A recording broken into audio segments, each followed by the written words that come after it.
Hi, everybody. Good morning. Thanks for joining us. I'm happy to introduce this webinar on international libraries, UNCG LIS experiences, offered through the university libraries here at the University of North Carolina at Greensboro and with the Library and Information Studies Department with support from LISA, the LIS Student Association.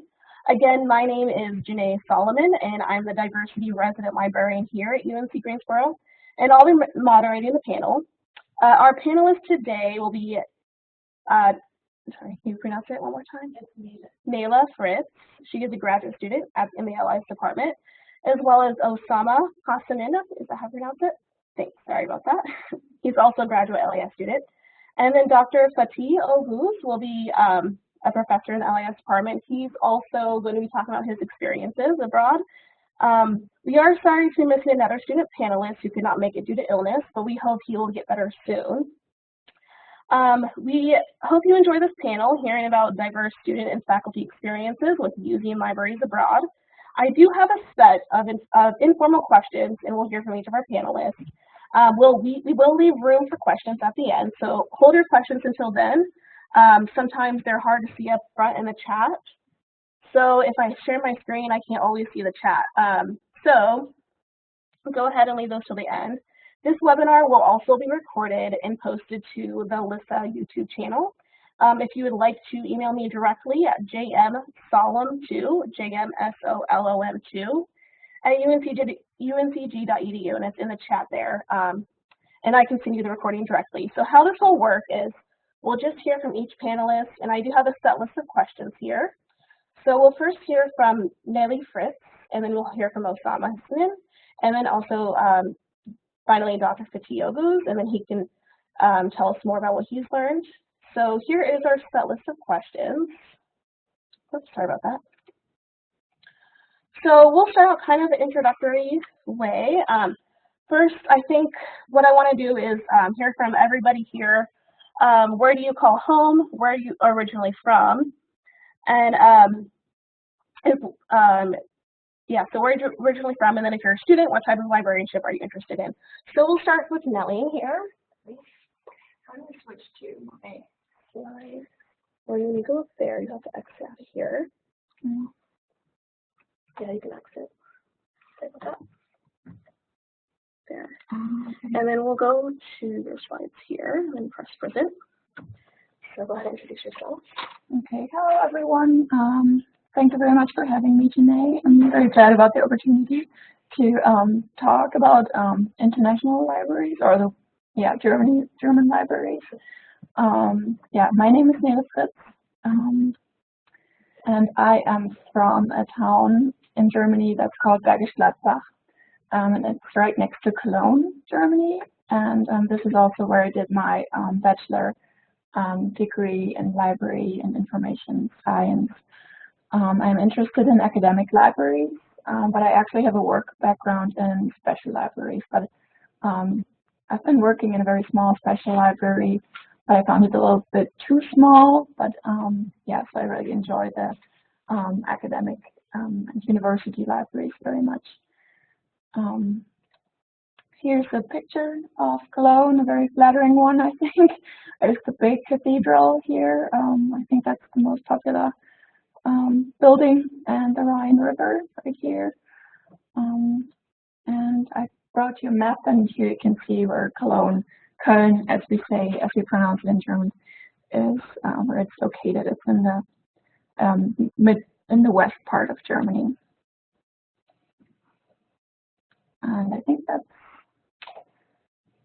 no background about myself. And then we'll have Osama, you want to come up here real quick and then just tell everybody where you're from originally, and then what type of librarianship are you in.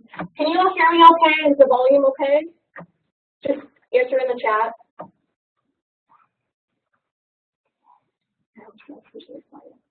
All right, and so we'll then hear from someone. Just you can go ahead and answer the first question if you want to, or then you can get more into it. Hello everyone, good morning. Thank you, Jenny, for having me.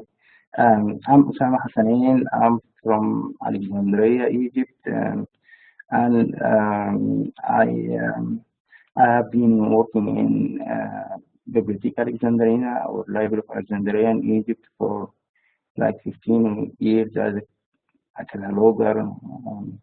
Um, and I have also worked for academic libraries, also as a cataloger, but it's for another job. My library where I'm working, Bibliotheca Alexandrina, is one of, I think, the best libraries in the Middle East. My notes today will be mainly is not about the library, but about the trends in Egypt, and it doesn't mean that all libraries are the same are the same trends, but it's the majority, and that's it. All right, and Dr. Fati, do you want to say exactly where you're from and where you call home and what you do? Sure. Hi, my name is Fatih Öküz. I'm originally from Turkey, and I grew up in different parts of the country because my father was in the military, so we moved around a lot. But I may call Izmir home is in the Aegean coast, so on the western side of Turkey, home in a sense. And I have been living in the United States for over 18 years, almost 18 years now. So we call here North Carolina home. And my experience in Turkey somewhat had been limited to when I was growing up. I used public libraries fairly, I mean, I can count a very few times. But in college, the library was a major part of our college life. Yeah. Okay, thank you. So what I want to kind of get into more here is, here come the students. After your time spent here in the LIS program, what are some things that stand out to you as different in libraries or librarianship in the U.S. than in your own country? Do you have anything else you want to share? Okay. So if you just exit out that, we're going to share Nayla's screen again. If I go somewhere. Sorry about that.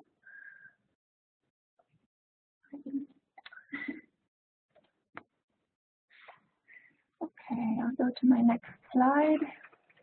Okay, so yeah, I've noticed some differences, and again, as Osama was saying, I can only talk about like general things that I noticed, and of course there are always things that are a little different, and depending on which town you're in, or which region even. So yeah, I wanted to talk a little bit about the formal education about in libraries, or the education that library workers and librarians have in Germany. So there are like three different paths, and I've actually taken all of those. So I started working as a library assistant. That's when I worked in a special library, and that's a traineeship, and it takes between 2 to 3 years, and it's very formal. So you work in a library for 2 or 3 years, and you go through every department, and they show you every department in the library, so you really get a very good training. And at the same time, you visit a community college, and they give you the theoretical background there. So this is the first step of having a formal career in a library. And the next step would be the bachelor degree, which I did after I finished my traineeship. So I did my bachelor degree in Library and Information Studies in Cologne, and this is a 6-semester program usually. And this is bachelor librarians are actually I think I would say the majority of librarians you find in German libraries. So that's the main degree most librarians have. And then we have also subject librarians, and this is more like in the United States. So people have like let's say an English degree or a degree in science, and then they do an MLIS in library science or librarianship. But these are fewer positions. So as I said, the majority of positions are actually bachelor degrees. Yeah.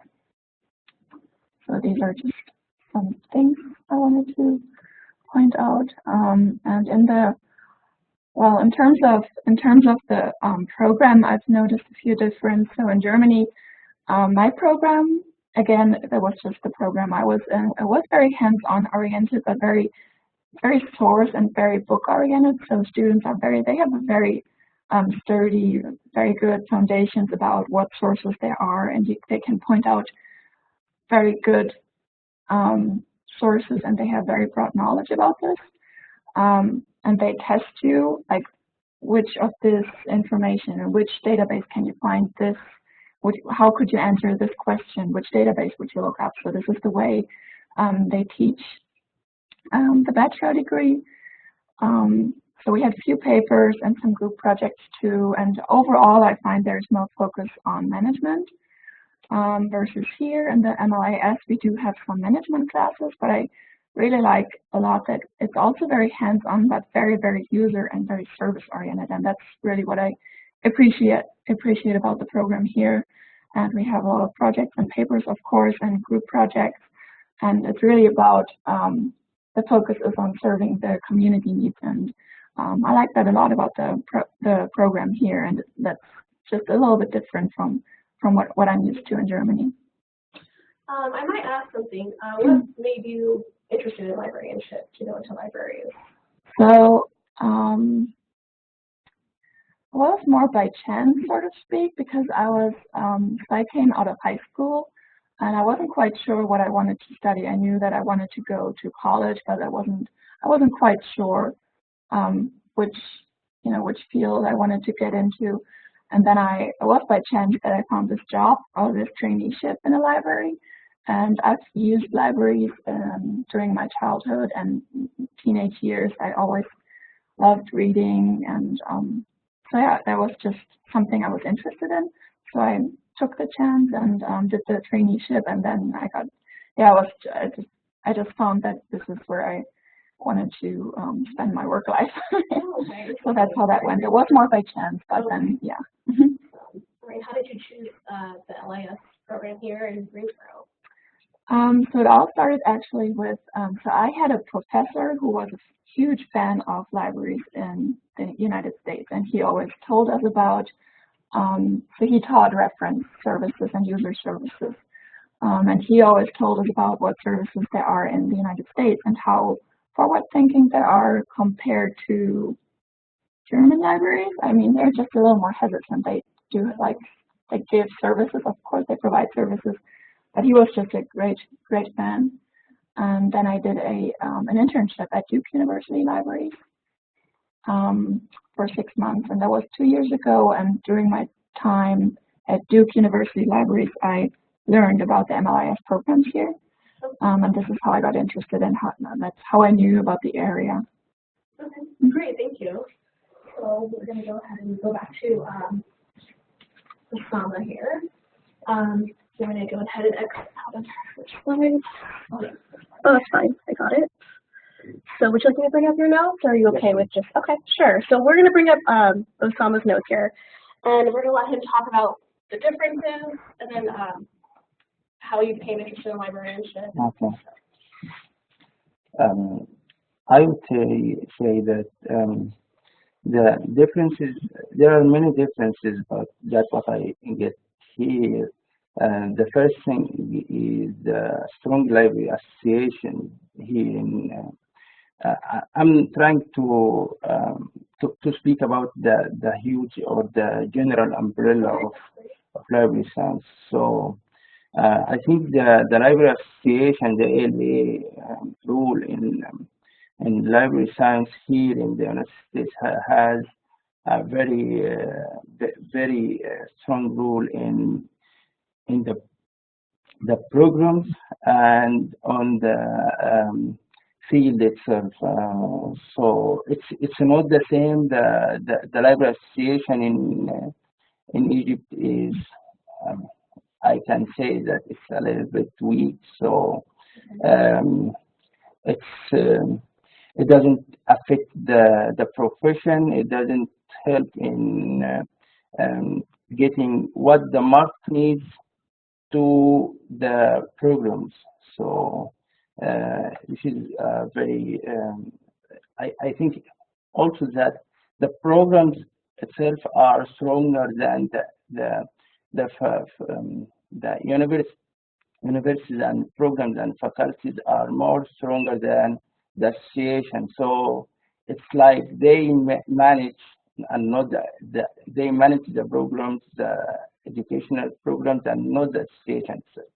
The other thing is here in the United States, all the programs are like user-centered. It's around the user and the needs of the user. And the other thing that I have learned here as well, that it's the role of librarians as educators. So I think that librarian is not like just giving services to the user. He also has a role. The trend here is that librarians have a role as educators. Um, Also, I have mentioned that the library programs are built on the requirement of the professions.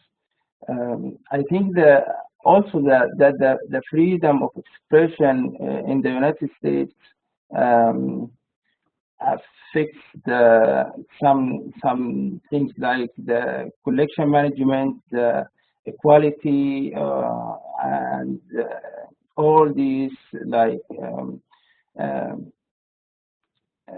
s- stuff which affects the the needs of the community and the equality of the community. Um, I think also that all libraries in my countries are like funded by the government. So the government has a huge role in like the policies and everything in the library. Yeah, and if it's policies playing a very huge role, I think that it's not only in Egypt, it's in the Middle East in general, and libraries in many countries like expresses the regimes in these countries, and it's expressing the ruling, the rulers and the kingdom, whichever and everything, you know. So is that, Yeah. that's a good point. So is that, you would say maybe libraries back in Egypt are a little bit more biased in the sense that they have a lot of government? Yeah, more bias for like politics, for like I'm going to speak later about sometimes censorship and this kind of stuff which affects um, so many um, uh, or so many people in the community. So there is like some kind of bias always there. Yeah. And that's it. So how did you become interested in library? Actually, I studied hotels management, and I used to work as um, reservation supervisor since a long time, but in a hotel in Movenpick. But after a while, I found it a good job for me, so I just moved and I stayed there for like 15 years. I liked that. I was like a paraprofessional at that time, and but in the Library of Alexandria we are like having um, in-work training.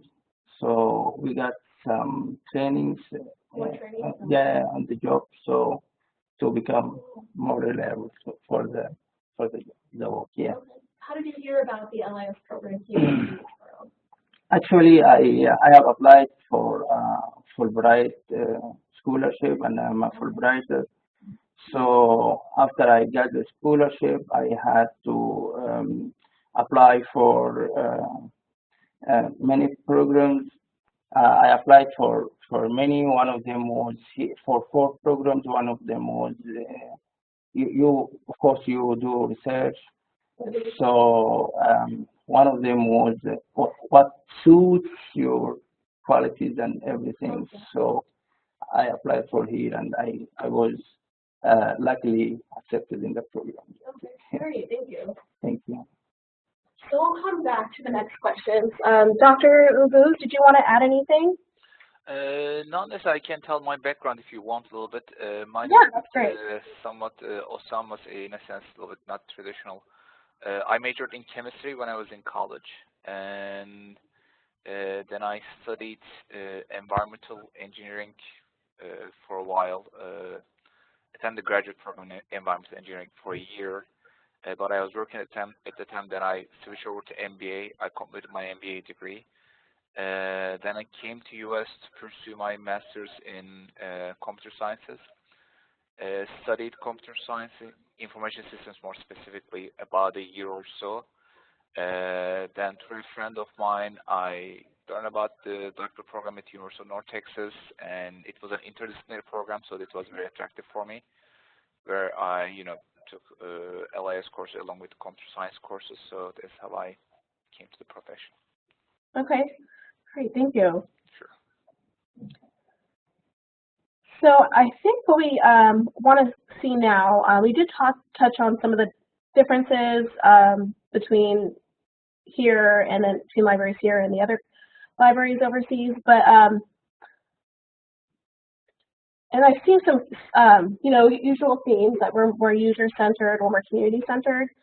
So I wanted to see what are some similarities maybe that you've seen between our libraries here or libraries over there. Do you have anything else you'd like to add? Okay. Thanks, Taylor. Okay. So yeah, as I said, it's just general differences that I've noticed over my time here.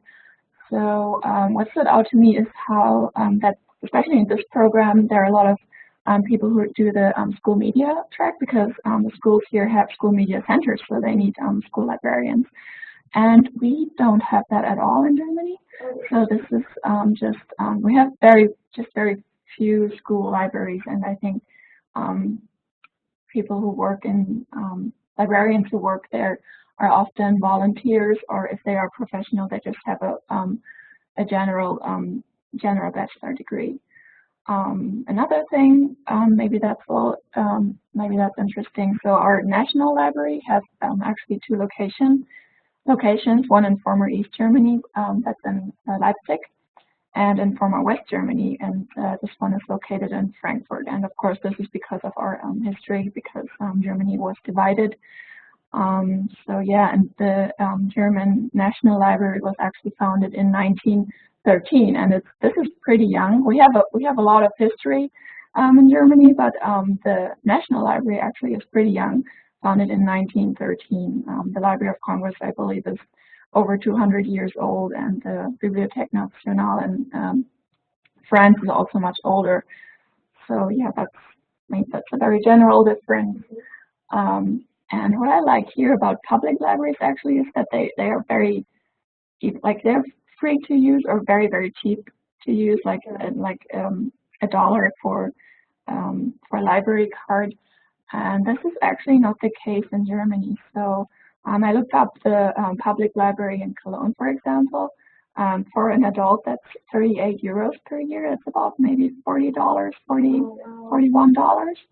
So yeah, and then 28 for students, and there is a low income option, which is 13 euros. So just compared to what it's like here to use a public library, I think this is just something that makes people more hesitant to use it, because they maybe think, oh, I'm not sure if I want to spend $40 right now on using the library. I'd rather, I don't know, go to see a movie or something. So I really think that's a difference to how it is here. And yeah, I think it should be a little cheaper for people to use actually. But yeah, I mean, it's free for children and teens under 18, but I think it's also important to get more adults into the library. Yeah, that's great. So I guess it kind of touches on the next question, what's the culture of access? Mm-hmm. It seems like maybe Germany and also Egypt, there are some barriers to access. I have a few notes about this. Would you like me to continue? Okay. So I think at this point there are not very many differences in access compared to the United States. So in academic libraries, I think in the past we often had closed stacks, so we had to walk up to the librarian and ask for something that was back behind the counter somewhere. But now it's mostly open stacks, and also in public libraries, I think it's open stacks usually. But of course, we have a not so nice history. So during the Nazi period, which was from 1933 to 1945, many authors went into exile, and also they went into exile to the US, for example. Nazis, they went through libraries and they burned books of these certain authors that were not, according to the Nazi philosophy. For example, Sigmund Freud, Karl Marx, Heinrich Mann were authors whose books were burned during that time. That's a very dark place in our history. And then after the war, East Germany was a socialist country, so there was no official censorship, but literature that went against the socialism theories and had ideas that weren't according to the ideas of the regime, they just wouldn't get published. They were also always very short on paper and things like that. So they said, well, we need to approve what's going to get published because we're short of paper. So this was, this is like hidden censorship. It wasn't official, but and people who read regime critical literature, they could seriously get into trouble if they got caught. And this was, maybe when they saw that you read this literature, all of a sudden you wouldn't get accepted into university. I would say, oh no, I'm sorry, you're not good enough. This is all not official, but this is how it went at these times. My mom, she grew up in East Germany, and so that's just something that was that way in these times. In the 1980s, things got a little less strict, a little more free. And underground literature developed a little bit more, especially in Berlin. Places like Berlin were very forward-thinking, and they had like self-published books on the black market, maybe even like zines, so very few copies. So just something I wanted to share. Do you want to share anything about culture access, Isabel? Yes. You can go ahead and do the middle one up. Okay.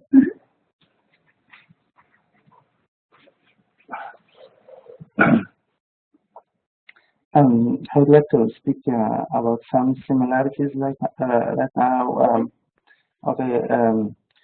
First thing is actually technology, as long as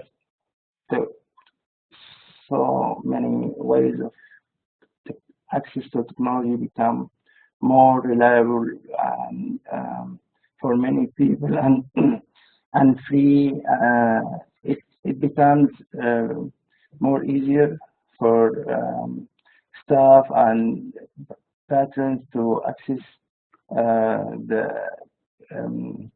open sources and so on. So technology actually closes the gap between like the east and the west, or the poor countries and the rich countries. So especially through the open sources, thanks God. And the second thing is actually I would like to mention the social media effect. Because I think it's also almost the same. We have a lot of groups, professional groups, and especially Facebook has a very strong effect in accessing exchanging like professional activities and everything, and having like a community, and also for services and so on. Also, I think the culture of access to information. We have, for example, in my library, we have closed stacks and open stacks.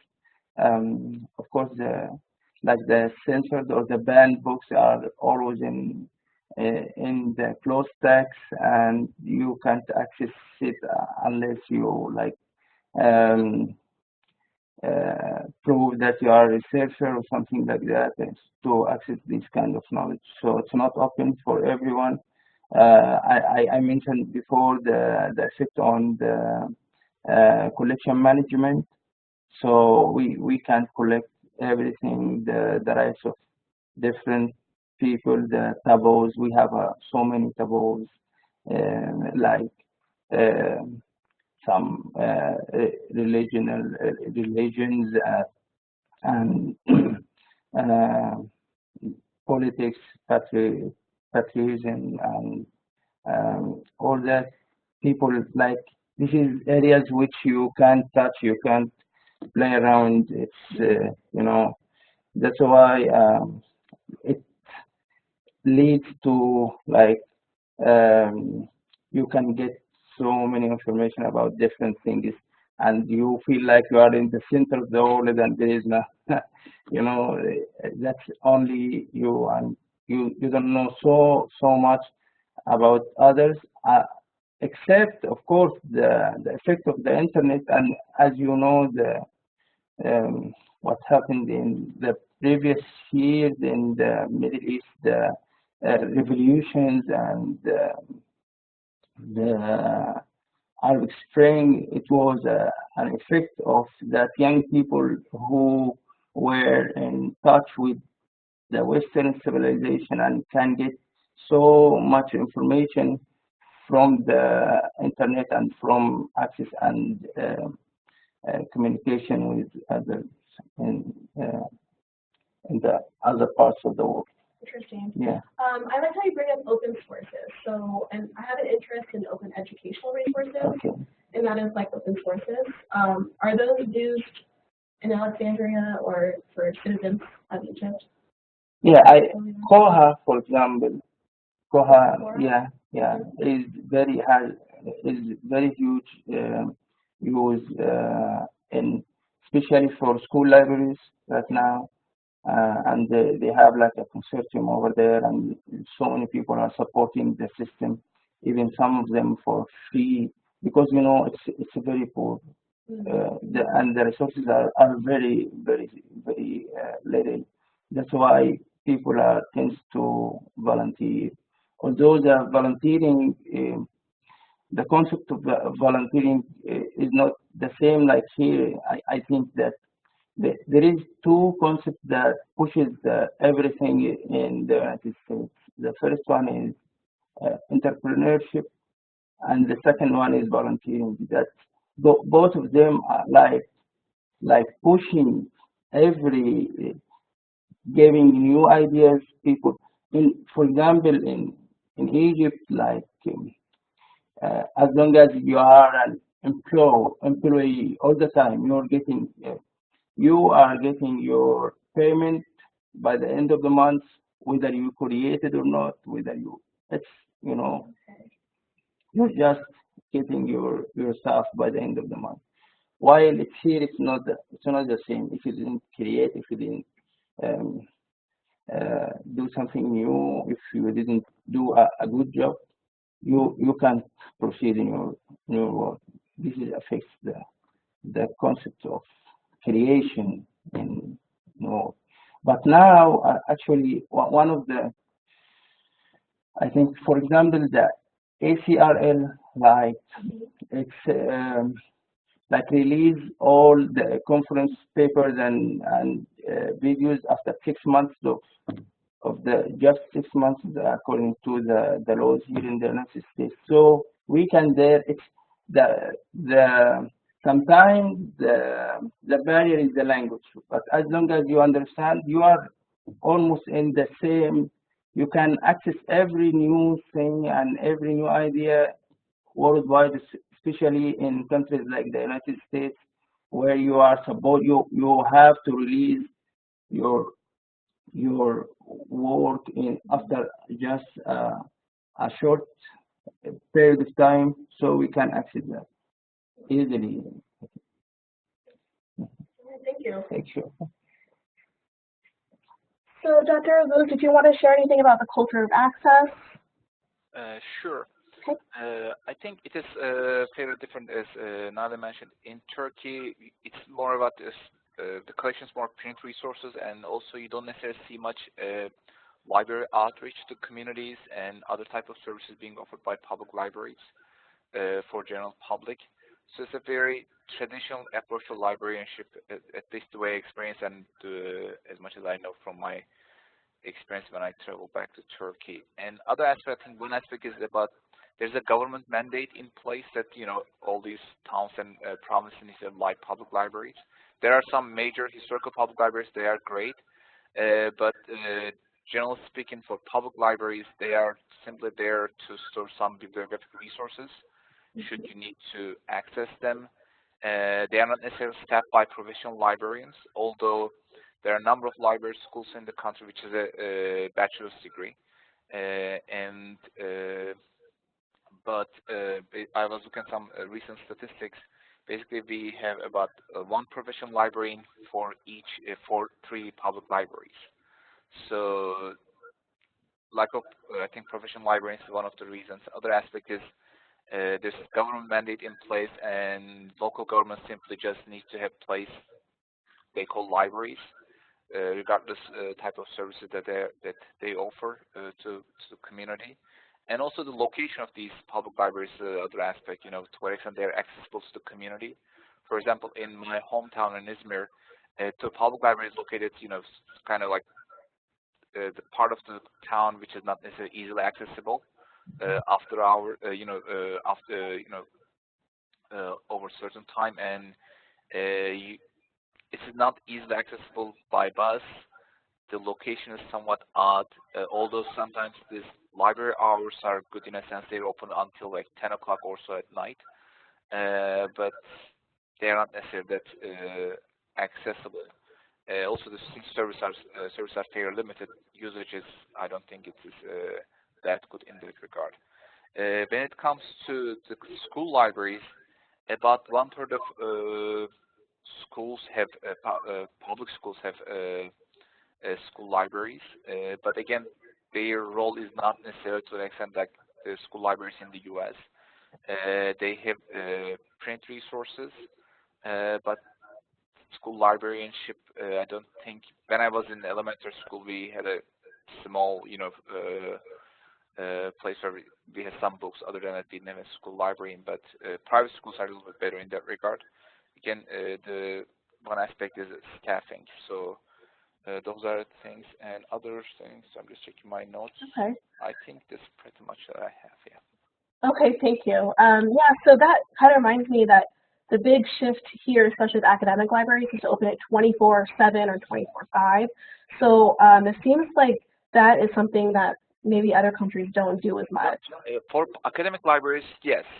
For example, the college that I went to, the academic library opened right now. When I was in college, it was not 7/24, but they were, and also one part of the library was always open. You could for because study, so that part was always open. But right now, my alma mater, this university, the school, the library is open 24/7, except for public holidays, and summer hours are somewhat limited. But otherwise, they are open 24/7.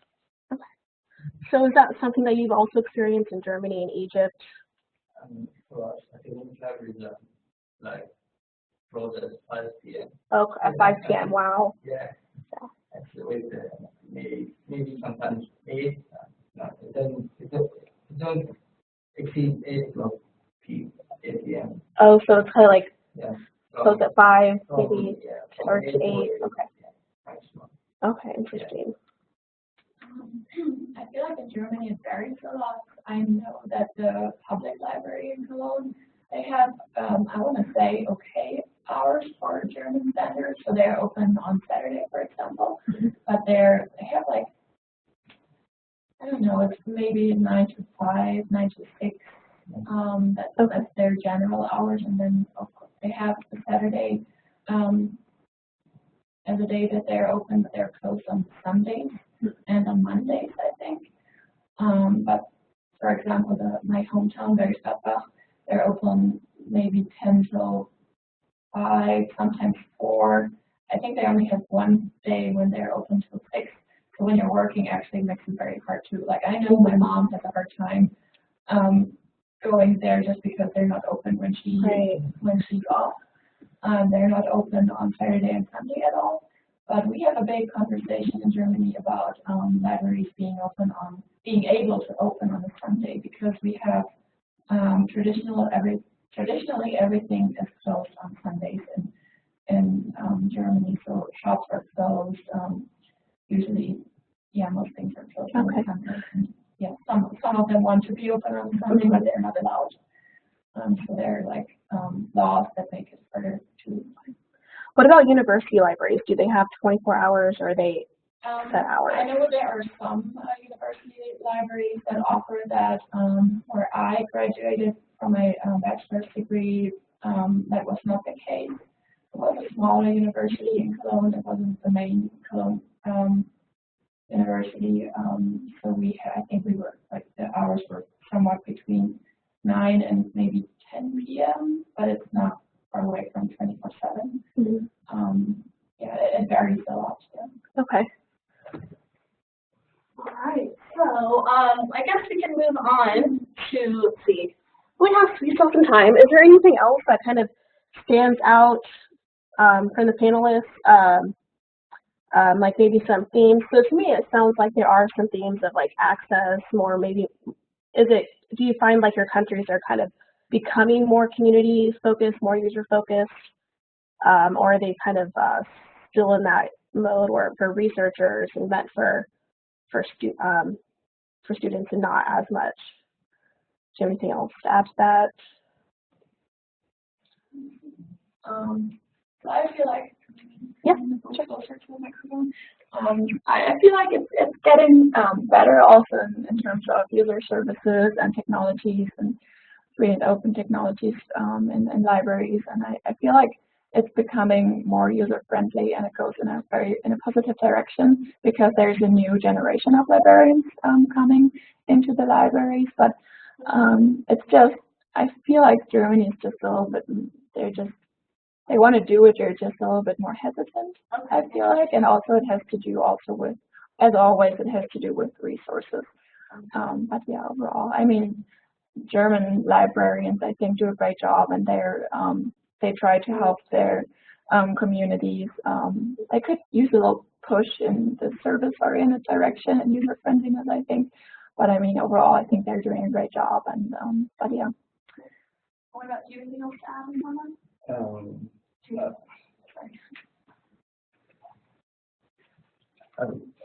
I think for the librarian-patron relationship, it's more about the role of librarians as educators that I would like to stress. Yes, education. And actually, the part of librarian, it's more related to the librarian as doing a service, or just stopping once he's done with the service he's applying, but we were talking about the plus one. So you're trying. No, I mean that you're trying to extend your service.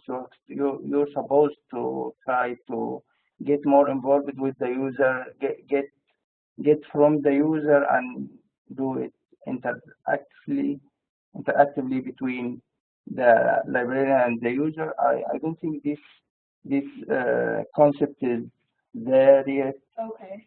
But and I'm not quite sure. I'm not quite sure that from my even my access to some libraries here, I didn't find that so much. I found it in the program, but I didn't find so services are just once you're done, it's okay. Okay, so there's no Yeah, follow-up or anything? yeah, no follow-up, yeah. That kind of goes along with the last question here, the librarian-patron-student relationship. Is there anything else on your notes that you wanted to point out before you step away? Okay. Oh, the Silence Library. Oh, the host library. It's I think it's in Egypt it's that concept is the library is like you're in the church or I don't know or in somewhere where it should be silent and very work oriented. Yeah, okay. Yeah. That is a lot different than here when you go to the library. It's actually loud. loud. I like it very much here okay. actually, because as long as you're trying to have more time in the library, being very silent, that sometimes makes you like tend to sleep or tend to be bored, but when there is some movement, it's more better. And of course, collection comes first. So your the priority is for collection. So sometimes some libraries don't make like circulation. And I mean, in one of the I think the biggest libraries in Egypt, and we don't have circulation for books because we feel that this is like the very important thing for us to keep from going outside the building, which is affecting, of course, too much. You don't know it's hard to get statistics of, to see how who's using your collection. Exactly. Okay, and that's at the Library of Alexandria. Yeah. Oh, interesting. Yeah. Did you want to add anything about? Do you have anything else on your slides? Sure. I don't know if it's on my side. Oh, it's okay. I'm gonna check what I have. All right. So yeah, I think I was talking a little bit about that we tend to be a little less service oriented. But that's an overall theme that goes through German culture. I think they call it service desert Germany. So that's just a mindset. But yeah, like librarians are always willing to help, and I think they do a great job. But I think like in academic libraries, what I think is great here that librarians are a little more engaged with their students and also with faculty, and they're what they call embedded librarianship. They're more embedded. I think you find that less in Germany, from what I know. Again, that's just what I have experienced. I had a professor who always the one who really liked United States libraries. He always said the United States embedded librarians, they're doing a great job, and this is, I don't know, maybe it's getting better, but I think it's a tendency that we don't have that as much. And I think, yeah, for example, the librarians who work here, for example, what you're doing, the residency program, and you're getting, you're reaching out, getting into the program, the LIS program, or other librarians, they come into our classes. So when I did my bachelor in Germany, I have never seen any of the librarians from our university library. They're just not engaged. They didn't engage with us at all. And I think that's just, a tendency, but yeah. I mean, but that's really. I don't think that's happening anywhere. I think it's the same in Egypt. We don't get like the professionals in classes at all. So this is a very important part of the education here in the United States in the program. Yeah. If I could suggest anything to like a German librarian, if you want to say like the universal 101, I would say just go out there more and engage more with people, because you have such great sources, and you have such great like books, databases, everything, ebooks, whatever. But people need to know that you have that. You need to engage with them and let them know, and yeah, engage just a little bit more. But yeah, I think those are great points. Really appreciated that. Dr. Erkins, did you want to add anything to the last question about librarian or patron relationships? If they're I think it was somewhat similar when I was in college. For them, I remember interacting with librarians, but mostly about when checking out resources. Otherwise, I didn't have to necessarily interact with them as much, or there wasn't any kind of push from the library to engage with students either. Public libraries, again, their situation was much worse, but even in my college, I didn't necessarily engage with the librarians as much, and as I said, I didn't necessarily see any kind of push coming from them either. Yeah. Otherwise, I agree with Naila and Osama. okay, interesting. All right, so I think that wraps up our main questions. So we first move on to the questions from the audience. Is there anything else you want to add that stuck out to you from the panelists? Okay. All right, so those who are listening, are there any questions? You can chat. Oh. So Rebecca wants to know, and this is a question to Osama and Nele, how are you planning to implement what you've learned in your program back in your home country? Yeah. Yeah, and I think I already mentioned it a little bit. So for me, the main thing I want to do is more engage more and be more open toward the community, engage more with them. Also be more open when it comes to new services. I feel like Germany is very perfectionist, so we tend not to do something because we think it might not run perfect. So I just want to be more, experiment more, and it's, if it doesn't run super smooth, it's not a problem. It's a learning process, and just being a little more open and a little more forward thinking and more, experiment more.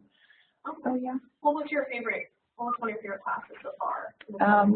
I want to say that, what's that called? Digital media production, 635. Mr. Martin was great practice. We did a lot of different things, and we got to be very creative, which I really enjoyed, and it really got me very much out of my comfort zone, but it was great. And I also like collection management, collection development with Dr. Berg very much. Reference user services. Dr. Carmichael was great. Yeah. Thank you. Do you want to answer Rebecca's question? I think that if I have a place to start with, it would be the Library Association in Egypt, where if I can do some work and I can give my experience to them, because it should affect the profession over the whole country. So that's what I would do. At work, sometimes it depends on if you are in a position or a place where you can affect or you can give your ideas. Sometimes you don't have the opportunity to do all what you know or all what you have learned. It needs to be in sometimes in a position where you can give your experience to people, to others. Thank you. Oh, and I was asking you, what's one of your favorite classes for that program that you But actually, I tend to go to the end of. I'm very interested. Of course, I'm a cataloger. I am interested in linked data, and that's why the technology classes were very important to me. I also enjoyed very much the administration, the library administration class, and um, the media class. Actually, the media class was very impressive, and I liked it very much. And I think I can use it in the as to do the role of educator. You know, you are supposed now you can do whatever you need. If that can get. I go back to the question. So Sure. I think I can do some educational videos outside, even if you are outside your where you can give your experience to everyone. And that's one of my plans in the future to do some videos where I can invert my experience here and what I have seen here. And right now I'm trying to go to the libraries to get some pictures and to use it in the future. All right, That's it. great, Yeah. thank you. Yes. Okay, I'll give you a few more minutes for another question. Is anybody dying to answer? Dying to ask a question? One thing I would add. Yeah, sure, go ahead. If I could choose, I would say, okay, people are allowed. It's okay to have coffee and food Oh, in the library. yeah. It's so important. Yes, that's a good Some point. libraries don't allow that, but I think it's just, when people take books home and you don't know if they read them in the bathtub or you don't know what they're cooking or whatever. So, I mean, unless it's, of course, if it's like a rare book collection, that's a different case. But, overall, and, open text, why wouldn't you have a coffee? Yeah. We're all responsible. I would say. Well, I have a question. So, if you've used special collections, like special collections and archives back in your countries, are they less successful than they are here, or are they about the same as far as you can go in and you can have access to materials within a certain room, like a certain place? Is that kind of similar to in Germany or Egypt? Or I would say it is. I have not used special collections. I didn't do like a humanities undergraduate degree or something, but I've never really worked with old books in Germany or with rare books in Germany. So, but from what I know, you might want to make an appointment, but you can get access, I think. So I don't think it's very allowed to, but Yeah, you can get access to special collection and the archives, but it's so many restrictions, so it takes time. But in general, I think you can access, but of course you can't access everything, especially for archives. And as I said before, it depends on so many taboos and so many restrictions and political and everything like that. So it's not that easy to get access to everything. okay. All right. Well, does anybody else have any questions? Okay. And Dr. Aguz, if you're still there, are you willing to add anything? Sure. I didn't use archives when I was in college, but I remember using special collections, and it was fairly straightforward. I didn't have any problems. I checked out books just fine, and we have a separate place for reading from special collection, which I don't remember. Again, it was like 20+ years ago. But it was special collections was fairly accessible. That's what I remember. Okay. All right. Well, if there's no other questions, I just want to thank the participants for being here and Dr. Aguz. Thank you very much for having us. Yeah, Thank you. thanks. This was great. Thanks for inviting. Thank you. Thank you. You're welcome. For listening. Have a good day. And again, yes, this will be recorded and posted to the LISA YouTube channel. And if, let me send my email here. If you have any questions, let me know. And I can also send you the recording directly if you like once it's up. All right. Well, thank you very much. Have a great Monday, everyone.